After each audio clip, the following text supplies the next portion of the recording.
Choosing the correct type of Google Ads campaign is a vital decision that you need to get right if you're going to be able to have successful profit-making campaigns for your business. And this is because the different types of Google Ads campaigns do actually have different purposes and they all work in different ways. So you need to make sure that you're choosing the correct Google Ads campaign for the correct reason and that you're also using the right Google Ads campaign at the right time. So whether you are running a Google Ads campaign for your own business or if you're a digital marketer and you want to increase the performance of your campaigns for your clients, you need to watch this video as I'm going to be going through the different types of Google Ads campaigns, who should be using each different type of Google Ads campaign, and most importantly, when you should actually be using these campaigns. If it's your first time here, my name is Aaron Young and I am your 15,000 hour Google Ads master. Or for the Star Wars fans out there, you can call me your Google Ads Yoda. And on this channel, we only talk about Google Ads, and that is because since 2010, I've been using Google Ads to successfully grow my own business along with hundreds of other businesses. So if you want to learn more about Google Ads and how you can use it to actually grow your business, why don't you give this channel a quick subscribe? Thank you very much. So what are the different types of campaigns in Google Ads? Currently, there are 9 different types of Google Ads campaigns that you can use. And these are search, performance max, display, shopping, video, which is your YouTube campaigns, app, smart, local, and discovery campaigns. And in this video, I'm going to focus on the big 5 campaigns of search, performance max, display, shopping, and video. I'm not going to speak about app campaigns as the majority of business owners don't actually have an app that they want to promote, but I will be releasing some app campaign focused videos later down the track. And I won't be talking about local or smart campaigns. And the reason for that is because in a couple of months, both of these campaigns are going to be replaced by the new performance max campaign. And finally, the discovery campaigns. And these are campaigns which are not really ideal for small and medium business owners, as they're all about pushing high volumes through YouTube and Gmail. And if you wanted to do this, you would get a much better result with a Performance Max campaign. And right now we're going to jump into a screen share because I've actually put together a presentation for you which lays out where your ads will appear, the benefits and the issues of each type of campaign, and finally who and when should you be using each type of Google Ads campaign. Let's go. So let's start with where your ads will actually appear. So firstly, with Google search campaigns,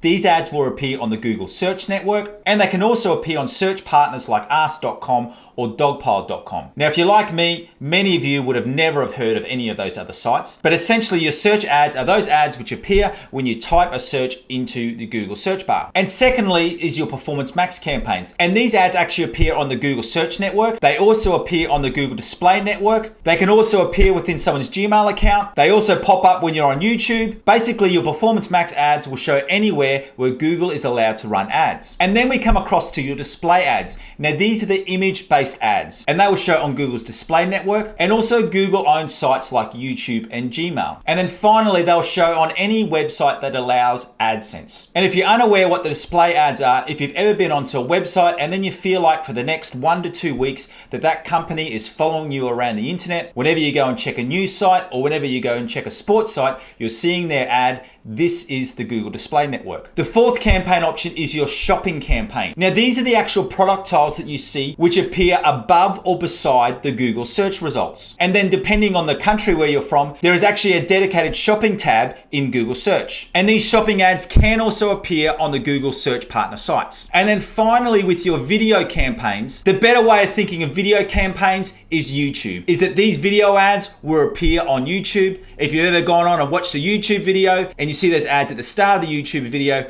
or in the middle of a YouTube video, you may even be seeing one right now. That is a video campaign. And then your video ads can also appear on the Google Display Network. So now that we've spoken about where your ads will actually appear, let's now talk about the benefits and some of the issues with each type of Google Ads campaign. Firstly, with search. Now let's look at the benefits of the search campaign. And the biggest thing that I love about search campaigns is that out of all of the different campaigns that Google runs, the search campaigns give you the most amount of data out of any other Google Ads campaign. And that data stretches to not only keyword data, but it also stretches to location data, device data. You can even track people's phone numbers. There is just so much data available with Google search campaigns, and that's why I'm a big fan of the Google search campaign. The other thing that I love about Google search campaigns is that Google search campaigns gives you the most control. You've pretty much got full control over your ad copies and also the keywords that you target. And also, a forgotten benefit of Google search campaigns is that you can also target and filter people by their audiences,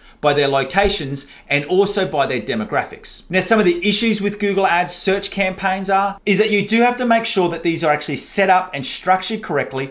Otherwise, you will waste some money. And then secondly, they do need to be maintained with weekly optimizations. Your Google search campaigns are not a set and forget campaign in that they do need some regular maintenance and optimizations on a weekly basis. The second type of campaign with your Performance Max. Some of the benefits of the Performance Max campaign is they are actually very, very easy to set up. And if you've already got your ad copies and your images, you can have a Performance Max campaign set up in under 10 minutes. The other thing that I do like about Performance Max is that you are getting 4 campaigns in one.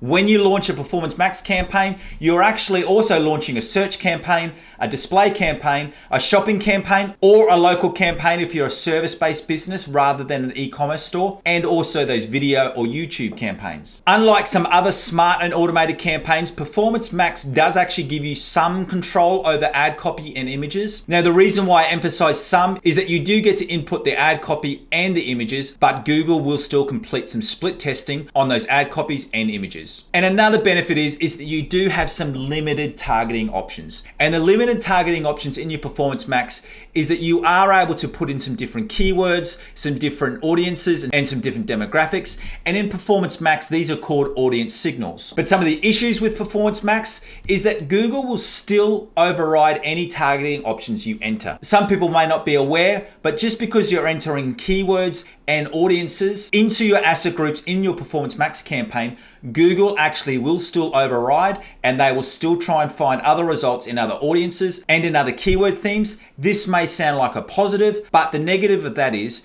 that if you know that there's a keyword theme or an audience grouping which will just not work, Google will still go through and test that path, and you can't override that. And the other downside with Performance Max campaigns is that there is actually very little data. They do give some data, so it is a little bit of a step up from, say, smart shopping campaigns or smart display campaigns, but you don't get the exact search terms that people are using to trigger your ads.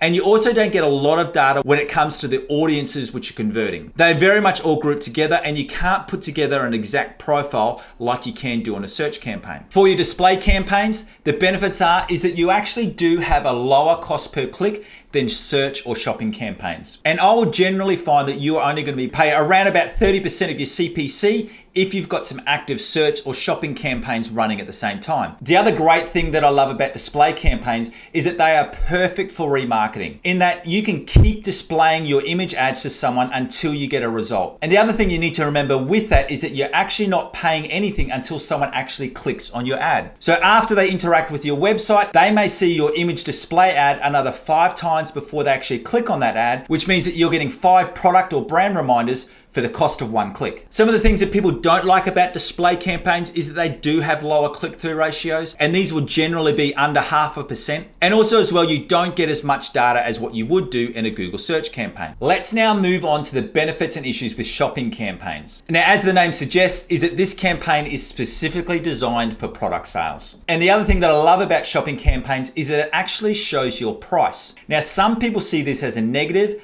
but I see it as a positive because it actually pre-qualifies your buyer before they even click. So if you're selling a product for $150 and you've got a user who has only got $50 to spend, they are less likely to click on your product, and they are more likely to click on a cheaper product that might be showing in the same section of ads. However, the first negative for the shopping campaign is that it does show your price. And this means that it's very, very easy for competitors to undercut your price. So some resellers or competitors will just lower their price by $5 or $10 so that they can get that click and that sale, which then leaves you in the predicament of not getting any clicks or having to drop your price and drop your profit margins in order to get those clicks and sales running through. And the other negative, and the reason for why I've put this one in here, is because the majority of shopping campaigns that I see actually don't do this, in that they don't have any product groups or product segmentation in their shopping campaigns. And if you don't have any product groups or product segmentation in your shopping campaigns, you will actually waste some money. So while it is a list of negative, that is only true if you have not set up your shopping campaign in the correct way. And then finally, with our video campaigns, The main thing that I love about video campaigns is that they are great for guerrilla marketing, in that you can target specific YouTube channels. And what I mean by that, let's just say you've got a product in the protein powder space. You can specifically target the YouTube channel of influencers who you know talk about related activities. So whether they're a fitness trainer or into weightlifting or into sports and health and fitness, you can choose specific personalities and target their YouTube channels. And by doing a video ad, it can be a lot cheaper than going down the path of endorsements or influencer promotions.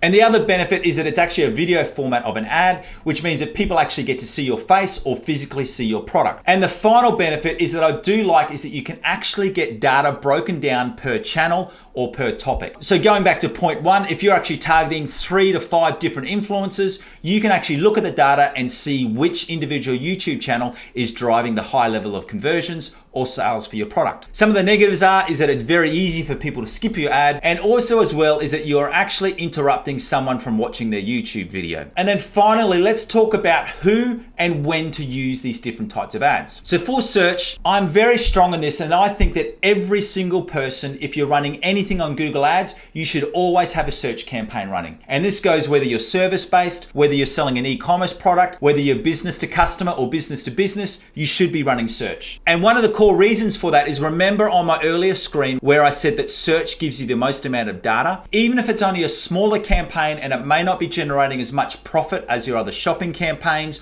or even your Performance Max campaign, your search campaign will still be so important because you'll get so much data from your search terms and your audiences along with your demographics that it actually allows you to put together a better customer avatar so that you can better target your customers. And also as well, I see this as your gateway or entry campaign. This should actually be the first campaign that you run in Google Ads, and it should always be an always on campaign. And what I mean by that is you're going to be running this in high seasons or low seasons, whether you've got sales on or no sales on, you should always have a baseline Google search campaign running. Now your Performance Max campaigns, these are best suited for someone who has an e-commerce product or if they're a service-based business with a physical location or a target area. So a lot of people understand the e-commerce part for a Performance Max campaign is that you are using a shopping feed. So it is based on your products. But the Performance Max campaign, you can actually use them if you've got a service-based business. But the caveat I put on that is that you would want that service-based business to have a physical location or to target a specific area. And what I mean by that is that you may be marketing your lawn mowing or home maintenance business. I found that Performance Max campaigns are very effective for those type of businesses because you're able to target a specific physical location. But with your Performance Max campaigns, I would only be using these after you have 60 days of positive audience data.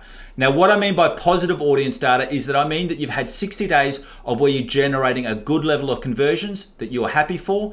And the reason for that is that way you can actually add in your remarketing and retargeting lists, and Google will actually use that demographic data as baseline data when they go to explore new audiences and new potential demographics within the Performance Max campaign. And another note with your Performance Max campaigns is that regardless of how successful this campaign is, I would only be allowing it to use between 20 to 40% of your total Google Ads spend. And what I mean by that, if you're spending $100 a day across all of your Google Ads campaigns, I would only be spending between $20 to $40 each day on a Performance Max campaign. Your display campaigns, once again, I think this is a campaign that everyone should be using regardless of whether you're service-based, e-commerce, business to customer or business to business. And the reason for that is because it's a great remarketing tool. In that once they've initially engaged with your ad and gone to your website, you can continue to retarget and remarket to them with your image ads, reinforcing your message until you get that conversion or that sale. But similar to the Performance Max campaign, I would wait till you have that 60 days of positive audience data. Now for your shopping campaigns,